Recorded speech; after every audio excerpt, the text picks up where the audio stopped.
Quand une intelligence artificielle termine son tout premier cycle d'apprentissage, en fait, elle n'a absolument rien d'un assistant poli ou génial. Ah non, pas du tout, c'est même tout l'inverse. Ouais, c'est plutôt un genre de perroquet chaotique qui a juste mémorisé l'intégralité d'Internet, quoi. Si on pose une question à ce modèle fraîchement émoulu, il pourrait très bien répondre par une autre question. Ou même générer une suite de balises HTML complètement au hasard. Exactement, juste parce que c'est ce qu'il a vu sur un vieux forum de discussion en 2012. Il y a ce mythe vraiment persistant selon lequel une IA naît intelligente et prête à l'emploi, alors que la véritable magie, eh bien, elle opère bien plus tard. C'est une distinction fondamentale à faire. L'industrie appelle cette première phase le pré-entraînement. C'est vraiment l'équivalent d'ingurgiter des billions de mots sans aucun filtre. Le but, c'est juste de cartographier la langue humaine, la grammaire, les faits bruts. D'accord, mais la connaissance brute, c'est pas la capacité d'interagir. Voilà, c'est ça. Le sujet de notre exploration en profondeur aujourd'hui, c'est justement ce qui se passe après. Comment est-ce qu'on transforme ce perroquet chaotique en un assistant qui est structuré, qui est utile et, surtout, sécurisé? Bon, décortiquons tout ça. Pour ce faire, nous plongeons dans une source absolument captivante aujourd'hui. C'est une transcription d'une conférence donnée au MIT, le cours 6S 191, donné par Alexander Amini, un chercheur de chez Liquid AI. Une conférence vraiment passionnante, ouais. L'objectif de notre discussion, c'est de démystifier cette phase cruciale que l'on nomme le post-entraînement ou post-training.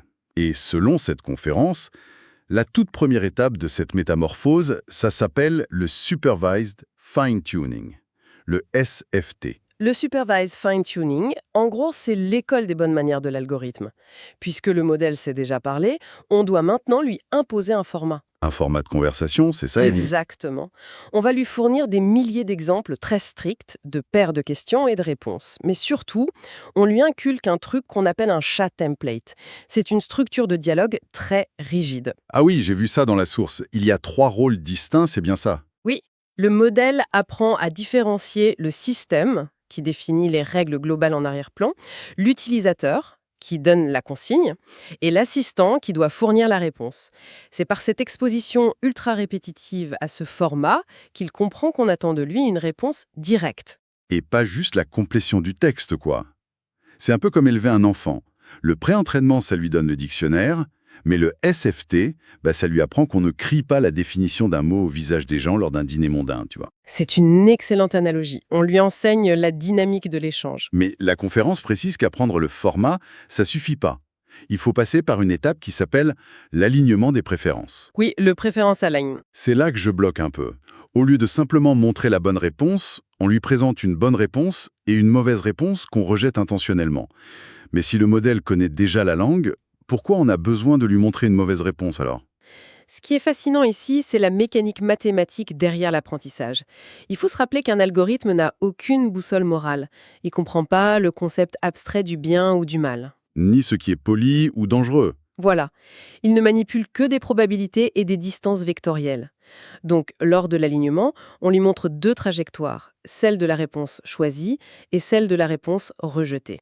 Et il calcule la différence. En fait, l'objectif mathématique devient de maximiser l'écart de probabilité entre ces deux comportements. On forge littéralement ces barrières de sécurité.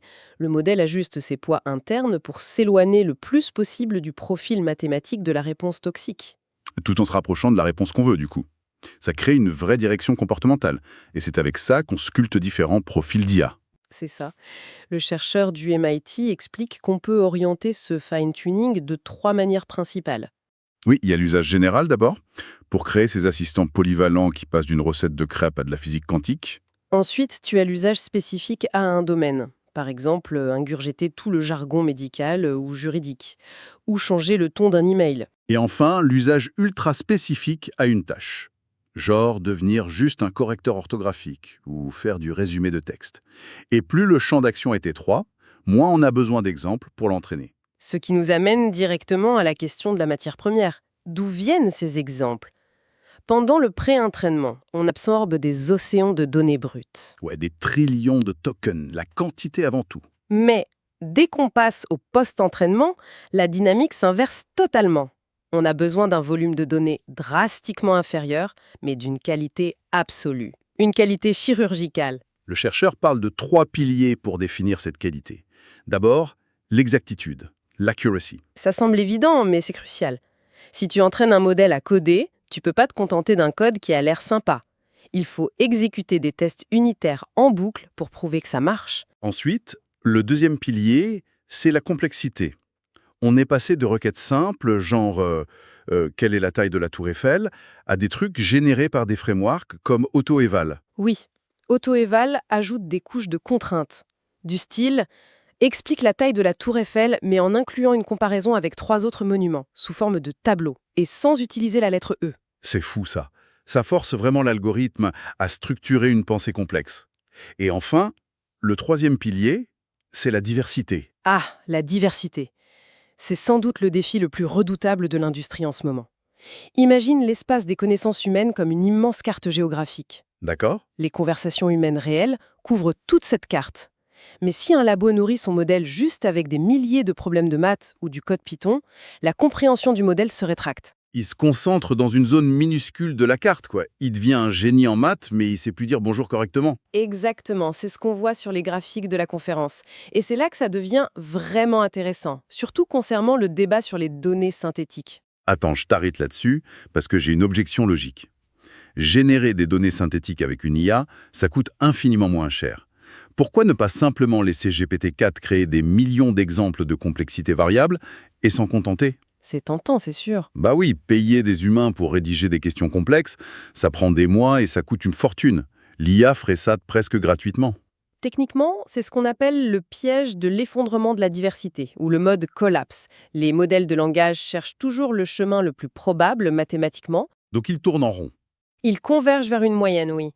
Si une IA génère 1 million de textes, elle va réutiliser les mêmes structures de phrases, le même ton neutre, les mêmes listes à puces, alors que le langage humain est chaotique, rempli de sous-entendus, de changements brusques. Une asymétrie vitale en fait. Une IA seule ne peut pas simuler ça massivement. Exactement. Entraîner un modèle uniquement sur de la donnée synthétique, c'est comme lui apprendre à peindre en lui montrant que la couleur beige.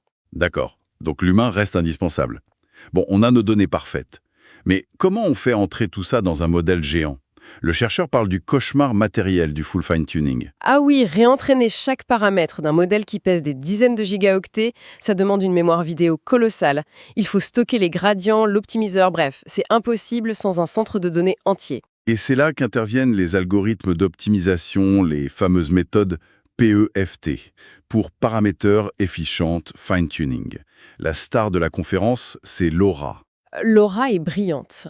Au lieu de modifier les milliards de paramètres du modèle central, on fige ce cerveau de base et on vient greffer par-dessus de toutes petites matrices mathématiques adaptatrices. Donc on n'entraîne que 0,5% des paramètres, un truc comme ça?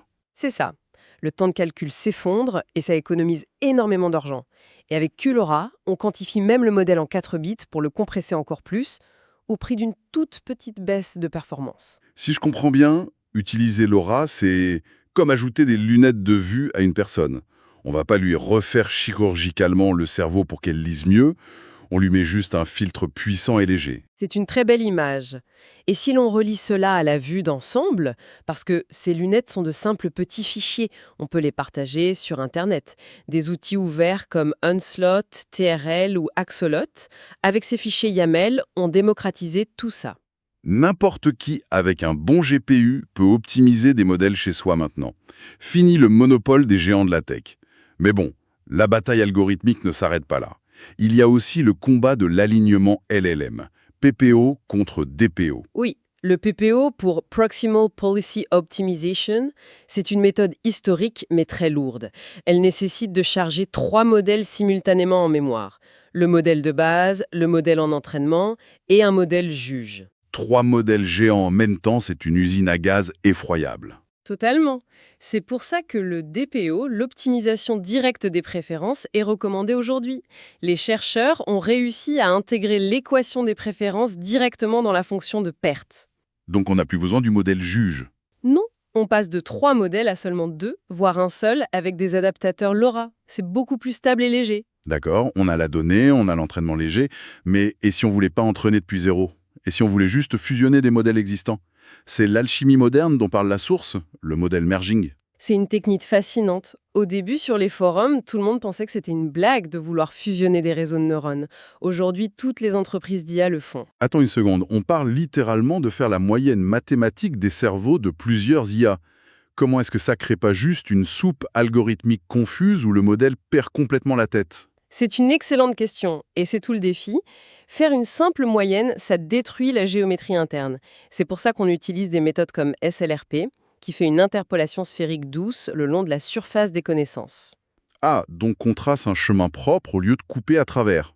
Et la source mentionne aussi DER et TEASE. Oui, tease est super importante grâce au concept de consensus de signes. Imagine qu'un poids mathématique soit positif dans un modèle et négatif dans l'autre. Si tu fais la moyenne, ça s'annule, ça fait zéro.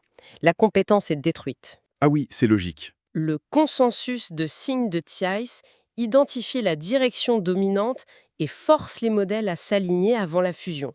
Ça évite ces annulations. C'est comme ça qu'ils ont créé le modèle Daredevil, c'est ça ce modèle. Le chercheur explique qu'un modèle entraîné en finnois était devenu excellent en filois, mais avait subi un oubli catastrophique. Il ne savait plus rien faire d'autre. Exactement. Et en le fusionnant avec un modèle instruct généraliste comme Llama 3, ils ont obtenu un modèle bilingue et polyvalent qui surpassait même ses parents sur les benchmarks. La seule règle stricte, c'est qu'on ne peut fusionner que des modèles de même taille et architecture. C'est de la vraie magie noire, algorithmique.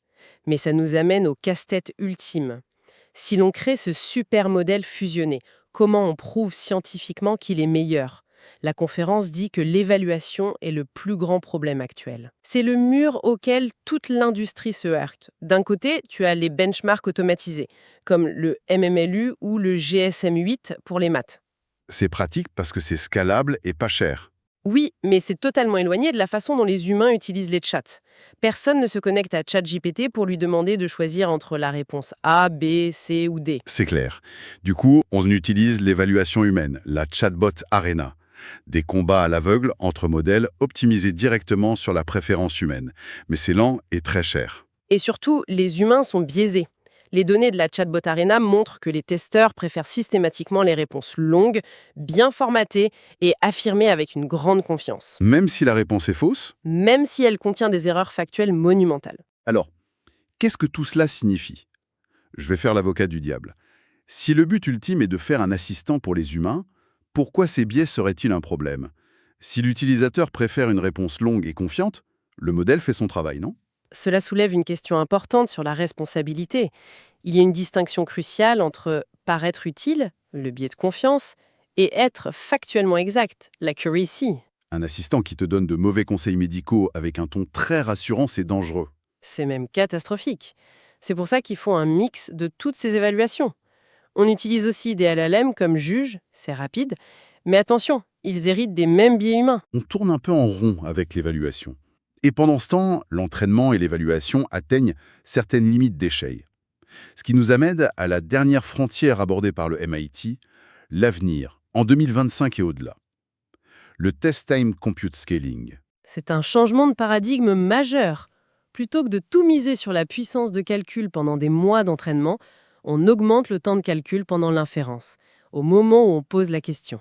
Au lieu d'avoir la réponse instantanément, on laisse l'ordinateur réfléchir. Voilà, ça commence avec le vote majoritaire. On demande au modèle de générer plusieurs réponses avec une température plus haute pour plus de diversité, et on prend la plus fréquente. Ou alors le best of n, où un modèle de récompense issu du DPO note les n réponses générées et garde la meilleure. Mais la méthode ultime décrite dans la source, ce sont les PRM, les Process Reward Models. Ça, c'est hallucinant. Par habitude. Le PRM détecte ça et rejette la tentative immédiatement. Le modèle recommence jusqu'à ce que la tentative 4 réussisse toutes les étapes validées par le PRM. C'est dingue!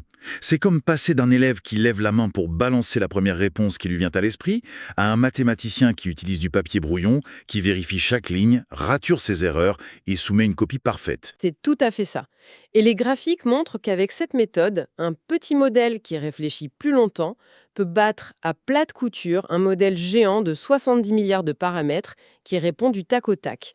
On échange de la vitesse contre de la qualité. C'est vertigineux. Si on résume cette grande boucle itérative, On doit créer des données chirurgicales, entraîner avec agilité, via LoRa ou DPO, potentiellement fusionner des cerveaux avec TIES, et évaluer rigoureusement en boucle, tout en laissant les modèles générer leurs propres brouillons. Tout ça permet de vraiment comprendre pourquoi nos outils IA réagissent d'une certaine façon aujourd'hui. Mais ça m'amène à une réflexion finale pour ceux qui nous écoutent. Je t'écoute. Puisque l'avenir de l'IA repose sur des modèles qui évaluent d'autres modèles et sur des modèles qui génèrent leurs propres brouillons mathématiques avant de nous répondre. Si l'IA produit les données, entraîne l'IA et juge l'IA, quelle place reste-t-il pour l'intuition humaine et notre hasard organique dans cette boucle infinie qui se referme sur elle-même? Ouf, c'est une question qui donne le vertige en effet. Merci à notre audience d'avoir plongé avec nous dans ce sujet si complexe. On espère que cette exploration vous incitera à garder un œil critique sur les outils technologiques que l'on utilise au quotidien. À très bientôt pour une nouvelle plongée en profondeur.